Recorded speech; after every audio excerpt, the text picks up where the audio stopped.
Hello guys, नमस्कार, सुप्रभातम, सत श्री अकाल। मैं दामोदर शर्मा आज 9 सितंबर 2020 के टॉप 10 करंट अफेयर की चर्चा करेंगे। विद्यार्थियों, 9 सितंबर के लिए पहला क्वेश्चन है, चीन ने हिंदुओं के किस पवित्र सरोवर पर मिसाइल सेंटर बनाया है? अभी हाल ही में चीन ने हिंदुओं का पवित्र जो सरोवर है कैलाश मानसरोवर पर चाइना ने अपना मिसाइल सेंटर बना लिया है। देखिए, इसी जगह कैलाश मानसरोवर पर चाइना ने DF-21 एक मिसाइल है, उस मिसाइल को तैनात किया है। यह जमीन से हवा में मार करने वाली बैलिस्टिक मिसाइल है। इसकी रेंज 2200 किलोमीटर है। ये 2200 किलोमीटर दूर तक अपनी भेदन कर सकती है। इधर इसके विपरीत इंडिया ने लद्दाख में लगा रखी है। भारत ने लद्दाख में कौन सी मिसाइल लगा रखी है? Surface to air Akash missile तैनात कर रखी है, क्योंकि भारत और चाइना के बीच में, दोनों के बीच में तनातनी है। तो भारत ने तो अपनी लद्दाख में आकाश मिसाइल लगा रखी है, तैनात कर रखी है, और इधर चाइना ने कैलाश मानसरोवर पर DF-21 मिसाइल तैनात कर दी है। कैलाश मानसरोवर को सब जानते हैं, यहाँ से सिंधु, ब्रह्मपुत्र, सतलज, कर्नाली नदियों का उद्गम है, घाघरा, इन सब नदियों का उद्गम है। और कैलाश भगवान शिव की कर्मस्थली है, भगवान शिव की जन्मभूमि है, कैलाश पर्वत है। तो वहाँ पर काफ़ी लाखों की संख्या में हिंदू पर्यटक जाते हैं, आते हैं। नेपाल के भी, भारत के भी खूब लोग जाते आते हैं। मानसरोवर पवित्र झील है, मीठे पानी की पवित्र झील है। यहाँ बताया जाता है कि यहाँ पार्वती ने भगवान शिव को प्राप्त करने के लिए 12 साल तपस्या की थी। उसके बाद उसको भगवान शिव मिले थे। तो वो दोनों कैलाश मानसरोवर दोनों पवित्र हैं। कैलाश पर्वत पर हमेशा ओम की ध्वनि सुनाई देती है। बताया जाता है कि वहाँ पर प्रकाश तरंगे और ध्वनि तरंगे टकराती है आपस में, तो ओम की आवाज़ सुनाई देती है। वहाँ पर खूब सारी विशेषता वहाँ की। दूसरा क्वेश्चन है, संविधान का रक्षक माने जाने वाले धर्मगुरु केशवानंद भारती का निधन हो गया। वह किस राज्य में स्थित इडनर मठ के प्रमुख थे? केरल के इडनर मठ के प्रमुख थे केशवानंद भारती। गाइज, केशवानंद भारती की बात सुनोगे तो आपको याद भी होगा, 47 साल पहले सुप्रीम कोर्ट ने केशवानंद भारती बनाम स्टेट ऑफ केरल के मामले में ऐतिहासिक फैसला सुनाया था। आज से 47 साल पहले केशवानंद बनाम स्टेट ऑफ केरल मामले में ऐतिहासिक निर्णय केरल सरकार के बारे में सुप्रीम कोर्ट ने सुनाया था दोस्तों उस समय। और इसके अनुसार जो फैसला सुनाया था, उसके अनुसार ये हुआ था, आप यदि पॉलिटी में रुचि रखते हो तो आपको थोड़ा बहुत नॉलेज भी होगा केशवानंद भारती बनाम केरला, कि इसके अनुसार संविधान की प्रस्तावना का जो मूल ढांचा है उसको बदला नहीं जा सकता। इस फैसले का यही आया कि जो संविधान का जो मूल ढांचा है उसको नहीं बदला जा सकता। मामला क्या था? मामला ये था कि केरल के इडनर में एक हिंदू मठ है, और उस मठ का प्रमुख केशवानंद भारती उस मठ का प्रमुख था। इधर केशवानंद भारती प्रमुख थे, इधर केरल सरकार ने वहाँ पर एक आदेश दे दिया कि इस मठ के 300 एकड़ जमीन पर खेती करने के लिए लोगों को दे दी पट्टे के समेत। तो केशवानंद ने केरल सरकार को भूमि सुधार कानून को सुप्रीम कोर्ट के पास चुनौती दे दी, और मतलब एक कानून लेके आई थी केरल सरकार, भूमि सुधार कानून। और भूमि सुधार कानून के अंतर्गत क्या किया था, उस मठ की 300 एकड़ जमीन किसानों को खेती के लिए दे दी। लेकिन बाद में केशवानंद भारती ने सुप्रीम कोर्ट के पास इस भूमि सुधार कानून को चुनौती दी। तो संविधान 29वां जो संविधान संशोधन था उसको भी उसने चुनौती दे दी थी केशवानंद भारती ने। तब जाके अब इसका वर्तमान में चर्चित है कि केशवानंद भारती बनाम केरला भूमि सुधार कानून जो था और उसको चुनौती दी गई थी।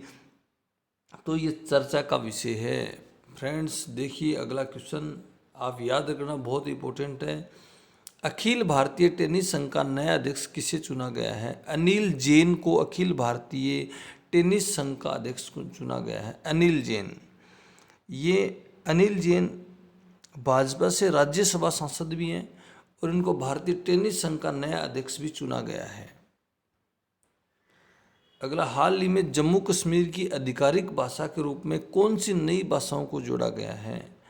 कश्मीरी को जोड़ा गया है, हिंदी को जोड़ा गया है, डोगरी को जोड़ा गया है, उर्दू को जोड़ा गया है। याद रखना कौन कौन सी भाषा को जोड़ा गया है? इंग्लिश को जोड़ा गया है। इन भाषा को जोड़ा गया है दोस्तों, कश्मीरी, हिंदी, उर्दू, डोगरी, इंग्लिश। ये जम्मू कश्मीर की आधिकारिक भाषा के रूप में, नई भाषा के रूप में इन्हें जोड़ा गया है। बहुत शानदार क्वेश्चन है, बहुत शानदार क्वेश्चन है दोस्तों। जब कश्मीर की बात करोगे तो जम्मू कश्मीर के वर्तमान में लेफ्टिनेंट गवर्नर कौन है? मनोज सिन्हा। कौन है भाई? मनोज सिन्हा जम्मू कश्मीर के लेफ्टिनेंट गवर्नर हैं। और जम्मू कश्मीर अभी यूटी है, यूनाइटेड नेशन है। और जम्मू कश्मीर में अभी राष्ट्रीय उद्यान कौन कौन से हैं? डॉक्टर सलीम अली राष्ट्रीय उद्यान, याद रखना, डॉक्टर सलीम अली राष्ट्रीय उद्यान, किश्तवाड़ राष्ट्रीय उद्यान और एक है डच्ची गांव राष्ट्रीय उद्यान। 3 राष्ट्रीय उद्यानों को याद रखना। डच्ची गांव भी राष्ट्रीय उद्यान कहाँ पर है? जम्मू कश्मीर में है। एक को याद रखना दोस्तों, हमीस नेशनल पार्क कहाँ पर है? हमीस नेशनल पार्क, हमीस नेशनल पार्क है लद्दाख में है। अब जम्मू कश्मीर में नहीं है हमीस नेशनल पार्क, पहले जम्मू में था, अब हमीस नेशनल पार्क लद्दाख में चला गया। तो इसको याद रखना, इसको एग्जामिनर बार बार पूछेगा। वीडियो पसंद आए शेयर करना दोस्तों, लाइक करना और चैनल को सब्सक्राइब करना। याद रखना मॉर्निंग 9 बजे हमेशा ज्योग्राफी की लाइव क्लास होती है, उसको अटेंड किया करो दोस्तों। हिस्ट्री भी शुरू करेंगे आगे। अगला क्वेश्चन है, हाल ही में estate business reforms action plan 2019 ranking में शीर्ष पर कौन रहा है? आंध्र प्रदेश रहा है शीर्ष पर। Estate business reform action plan 2019 में आंध्र प्रदेश फर्स्ट पर है, उत्तर प्रदेश दूसरे पर है और तेलंगाना तीसरे स्थान पर आया है। ये रिपोर्ट वित्त मंत्री निर्मला सीतारमण ने जारी की है और इस रिपोर्ट के अनुसार आंध्र प्रदेश फर्स्ट पे है। आंध्र प्रदेश की 3 राजधानियाँ याद रखना, आंध्र प्रदेश की एग्जीक्यूटिव राजधानी विशाखापट्टनम है, जुडिशियल राजधानी कराईकुल है और एक अमरावती उसकी राजधानी है। ये जगन मोहन रेड्डी इसके मुख्यमंत्री आंध्र प्रदेश के हैं। और आंध्र प्रदेश खूब सारा चर्चा में, कल भी मैंने इसके बारे में बताया था आपको आंध्र प्रदेश के बारे में कि फलों के उत्पादन में आंध्र प्रदेश का प्रथम स्थान आता है। आंध्र प्रदेश का विशाखापट्टनम बंदरगाह देश का सबसे गहरा बंदरगाह आता है। वो डोल्फिन नोज नामक पहाड़ी के कारण सुरक्षित है विशाखापट्टनम बंदरगाह, वहाँ कोई तूफान नहीं आते हैं। अगला क्वेश्चन, हाल ही में फॉर्मूला 1 इटालियन ग्रेड फिक्स 2020 किसने जीती है? बहुत शानदार क्वेश्चन है, बहुत शानदार है।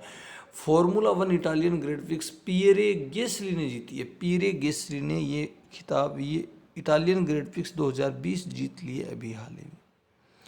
लुइस हैमिल्टन भी जीतता है, लेकिन कभी कभार दूसरा व्यक्ति जीतता है ना, तब उसको याद किया करो कि किसने। अब यहाँ पर आपको यदि याद नहीं है तो भी आप तुक्का क्या लगाओगे? Formula 1 Italian grand prix option में मिलेगा लुइस हैमिल्टन, लेकिन इस खेल को किसने जीता? पियरे गेसली ने जीता है। तो यहाँ से याद रखना दोस्तों, नोट कर करके लिख लेना इसको, कई क्वेश्चन कंफ्यूज करने वाले आएंगे। हाल ही में वोडाफोन आइडिया ने अपना नया नाम क्या दे रखा है? वोडाफोन आइडिया ने अपना नया रख लिया VI नाम रख दिया। वी से वोडाफोन, आ से आइडिया, ऐसे। तो पहले दोनों अलग अलग थी वोडाफोन आइडिया, फिर दोनों एक हो गई, अब उसने शॉर्ट नाम रख लिया वोडाफोन VI। तो याद रखना वोडाफोन आइडिया नया नाम रख लिया।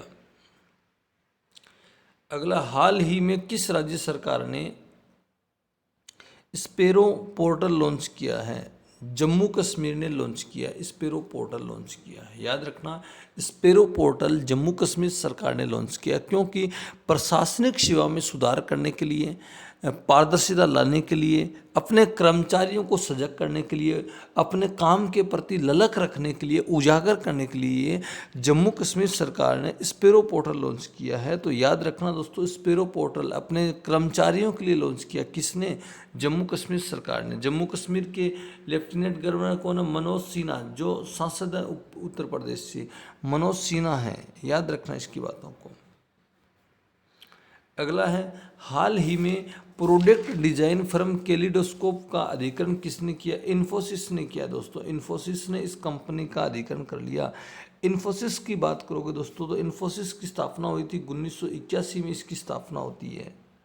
इसका मुख्यालय कहाँ पर? इन्फोसिस का बेंगलुरु में इसका मुख्यालय है, बेंगलुरु।